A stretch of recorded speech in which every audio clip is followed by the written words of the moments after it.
अनिरुद्ध मिलन।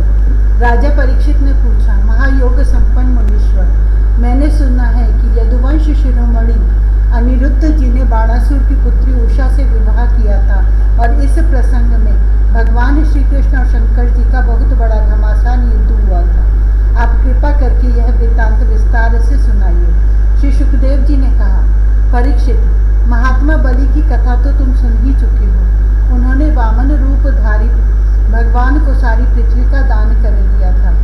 उनके 100 लड़के थे, उनमें सबसे बड़ा था बाणासुर। दैत्यराज बलि का औरस पुत्र बाणासुर भगवान शिव की भक्ति में सदा रत रहता था।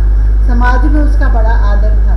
उसकी उदारता और बुद्धिमत्ता प्रशंसनीय थी। उसकी प्रतिज्ञा अटल होती थी और सचमुच वह बात का धनी था। उन दिनों वह परम रमणीय शोणितपुर में राज्य करता था। भगवान शंकर की कृपा से इंद्र आदि देवता नौकर चाकर की तरह उसकी सेवा करते थे। उसकी 1000 भुजाएं थी। एक दिन जब भगवान शंकर तांडव नृत्य कर रहे थे, तब उसने अपने हजारों हाथों से अनेकों प्रकार के बाजे बजाकर उन्हें प्रसन्न कर दिया। सचमुच भगवान शंकर बड़े ही भक्त वत्सल और शरणागत रक्षक हैं। समस्त भूतों के एकमात्र स्वामी प्रभु ने बाणासुर से कहा, तुम्हारी जो इच्छा हो मुझसे मांगो। बाणासुर ने कहा, भगवान आप मेरे नगर की रक्षा करते हुए यही रहा करें। एक दिन बल पौरुष के घमंड में चूर बाणासुर ने अपने समीप ही स्थित भगवान शंकर के चरण कमलों को सूर्य के समान चमकीले मुकुट से छूकर प्रणाम किया और कहा, देवादिदेव, आप समस्त चराचर जगत के गुरु और ईश्वर हैं। मैं आपको नमस्कार करता हूँ। जिन लोगों के मनोरथ अब तक पूरे नहीं हुए हैं, उनको पूर्ण करने के लिए आप कल्प वृक्ष हैं। भगवान, आपने मुझे 1000 भुजाएं दी हैं, परंतु वह मेरे लिए केवल भार रूप हो रही हैं, क्योंकि त्रिलोकी में आपको छोड़कर मुझे अपनी बराबरी का कोई वीर योद्धा ही नहीं मिलता जो मुझसे लड़ सके। आदिदेव, एक बार मेरी बाहों में लड़ने के लिए इतनी खुजलाहट हुई कि मैं दिग्गजों की ओर चला, परंतु वे भी डर के मारे भाग खड़े हुए। उस समय मार्ग में अपनी बाहों की चोट से मैंने बहुत से पहाड़ों को तोड़ फोड़ डाला था।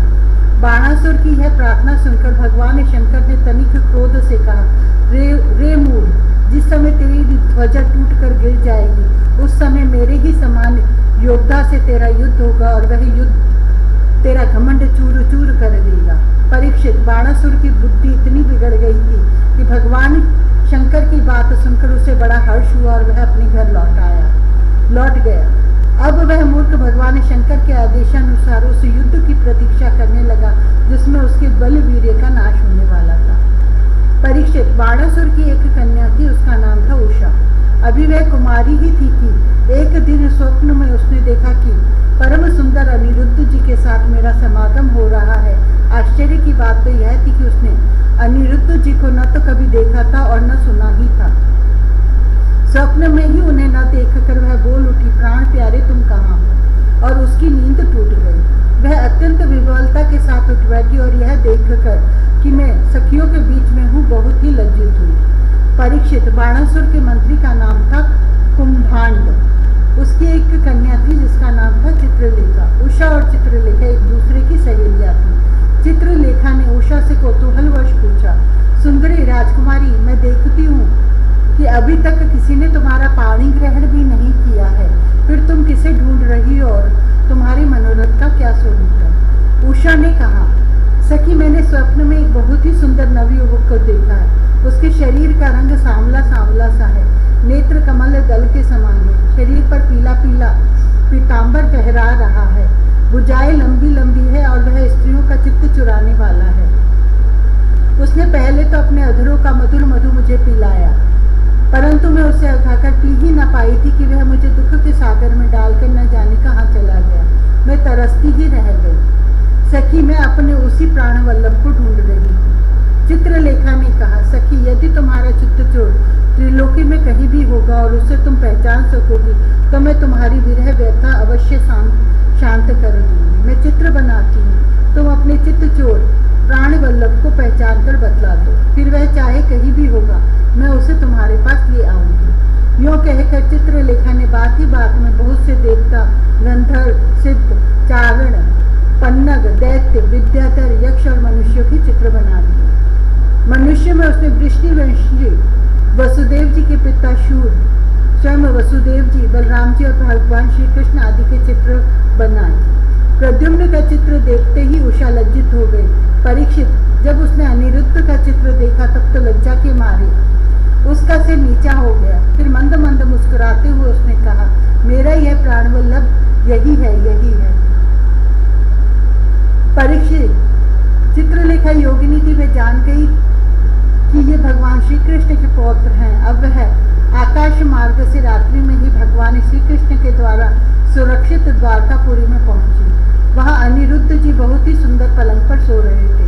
चित्रलेखा योग सिद्धि के प्रभाव से उन्हें उठाकर शोणितपुर ले आई और अपनी सखी उषा को उसके प्रियतम का दर्शन करा दिया। अपने परम सुंदर प्राण वल्लभ को पाकर आनंद की अधिकता से उसका मुख कमल प्रफुल्लित हो उठा और वह अनिरुद्ध जी के साथ अपने महल में विहार करने लगी। परीक्षित, उसका अंतःपुर इतना सुरक्षित था कि उसकी और कोई पुरुष झांक तक नहीं सकता था। उषा का प्रेम दिन दूना रात चौगुना बढ़ता जा रहा था। वह बहुमूल्य वस्त्र, पुष्पों के हार, इत्र, कुलेल, धूप, दीप, आसन आदि सामग्रियों से सुमधुर पेय, पीने योग्य पदार्थ, दूध, शरबत आदि भोज, चबाकर खाने योग्य और भक्ष्य निगल जाने योग्य पदार्थों से तथा मनोहर वाणी एवं सेवा शुश्रूषा से अनिरुद्ध जी का बड़ा सत्कार कर दिया। उषा ने अपने प्रेम से उनके मन को अपने वश में कर लिया। अनिरुद्ध जी उस कन्या के अंतःपुर में छिपे रहकर अपने आप को भूल गए। उन्हें इस बात का भी पता न चला कि मुझे यहाँ आए कितने दिन बीत गए।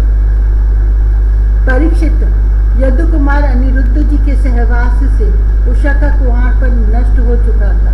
उसके शरीर पर ऐसे चिन्ह प्रकट हो गए जो स्पष्ट इस बात की सूचना दे रहे थे और जिन्हें किसी प्रकार छिपाया नहीं जा सकता। उषा बहुत प्रसन्न भी रहने लगी। पहरेदारों ने समझ लिया कि इसका किसी न किसी पुरुष से संबंध अवश्य हो गया। उन्होंने जाकर ब्राह्मणासुर से निवेदन किया, राजन, हम लोग आपकी अविवाहिता राजकुमारी का जैसा रंग ढंग देख रहे हैं वह आपके कुल पर बट्टा लगाने वाला है। प्रभु, इसमें संदेह नहीं कि हम लोग बिना क्रम टूटे रात दिन महल का पहरा देते ही रहते हैं। आपकी कन्या को बाहर के मनुष्य देख भी नहीं सकते, फिर भी वह कलंकित कैसे हो गई इसका कारण हमारी समझ में नहीं आ रहा। परीक्षित, पहरेदारों से यह समाचार जानकर कि कन्या का चरित्र दूषित हो गया है, बाणासुर के हृदय में बड़ी पीड़ा हुई। वह झटपट उषा के महल में जा धमका और देखा कि अनिरुद्ध जी वहां बैठे हुए हैं। प्रिय परीक्षित, अनिरुद्ध जी स्वयं काम अवतार प्रद्युम्न जी के पुत्र थे। त्रिभुवन में उनके जैसा सुंदर और कोई न था। सांवरा सलोना शरीर और उस पर पीताम्बर फहराता हुआ, कमल दल के समान बड़ी बड़ी कोमल आंखें, लंबी लंबी भुजाएं, कपोलों पर घुंघराली अलके और कुंडलों की झिलमिलाती हुई ज्योति, होठों पर मंद मंद मुस्कान और प्रेम भरी चितवन से मुख की शोभा अनूठी हो रही थी। अनिरुद्ध जी उस समय अपनी सब ओर से सज धज कर बैठी हुई प्रियतमा उषा के साथ पासे खेल रहे थे। उनके गले में बसंती बेला के बहुत सुंदर पुष्पों का हार सुशोभित हो रहा था और उस हार में उषा के अंग का संपर्क होने से उसके वक्षः स्थल की केसर लगी हुई थी। उन्हें उषा के सामने ही बैठा देखकर बाणासुर विस्मित चकित हो गया।